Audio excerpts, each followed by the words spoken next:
দেশের ফুটবল পরিকল্পনায় বড় বাধা মাঠ, তবু থেমে না থাকার ঘোষণা। এমনকি বন্ধ হয়ে যাওয়া সিলেট একাডেমি চালুর কথাও ভাবছেন ফেডারেশনের ডেভেলপমেন্ট কমিটির চেয়ারম্যান নাসের শাহরিয়ার জাহিদি। প্রয়োজনে ফিফার পাশাপাশি সরকারের কাছেও অর্থ সহায়তা চাইবে বাফুফে। বছর শেষের খুশি নগদে হবে বেশি। নগদ পেমেন্টে নির্দিষ্ট ক্যাটাগরির কেনাকাটায় ৩০০ টাকা পর্যন্ত ক্যাশব্যাক। সিলেট একাডেমি ফুটবল ফেডারেশনের অম্লমধুর অধ্যায়। বন্ধ হয়ে যে একাডেমির আক্ষেপ কিছুটা ঘুচেছে ঢাকায় এলিট একাডেমি তৈরি হওয়ায়, কিন্তু আর কোনো উদ্যোগ নেই। ফুটবল ফেডারেশনের নতুন কমিটিতে তৃণমূল সহ পুরো ফুটবল উন্নয়নের দায়িত্ব যার কাঁধে সে নাসের শাহরিয়ার জাহিদি প্রত্যাশা পূরণের চ্যালেঞ্জ নিচ্ছেন, কিন্তু বাস্তবায়ন তার কাছে বড় চ্যালেঞ্জ। আমি প্রথম চ্যালেঞ্জ যেটা দেখছি যে ফুটবল মাঠের অভাব।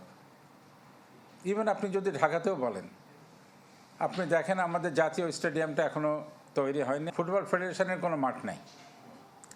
তো সেই ক্ষেত্রে মাঠ ডেভেলপমেন্টের জন্যে জাতীয় ক্রীড়া পরিষদ এবং সরকারকে যথেষ্ট পৃষ্ঠপোষকতা দিতে হবে। স্ট্যান্ডিং কমিটিগুলোর মেয়াদ 1 বছর বলা হলেও চেয়ারম্যান ঘোষণা হয়েছে মাসখানেক হলো। বুধবার নির্বাহী সভায় অনুমোদন পেতে পারে পুরো কমিটি, তারপরই করণীয় ঠিক করবে ডেভেলপমেন্ট কমিটি। বেসরকারি একাডেমিগুলোকেও ফেডারেশনের সাথে সম্পৃক্ত করার পরিকল্পনা চেয়ারম্যানের। নীলফামারী থেকে শুরু করে কক্সবাজার পর্যন্ত যেটা যেখানে আছে, আমরা যদি লোকাল স্পন্সরদের সাথে যোগাযোগ করি, অনেক সমাজসেবক আছেন, অনেক ব্যবসায়ী আছেন যারা স্পোর্টসকে প্রমোট করতে চান স্থানীয় পর্যায়ে, আমরা তাদেরকে এই রিসোর্সগুলোকে আমরা মোবিলাইজ করার চেষ্টা করব।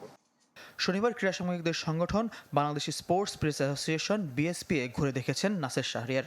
ফুটবল উন্নয়নে ক্রীড়া সাংবাদিকদের গঠনমূলক সমালোচনার পরামর্শ দিয়েছেন বাফুফে সহসভাপতি।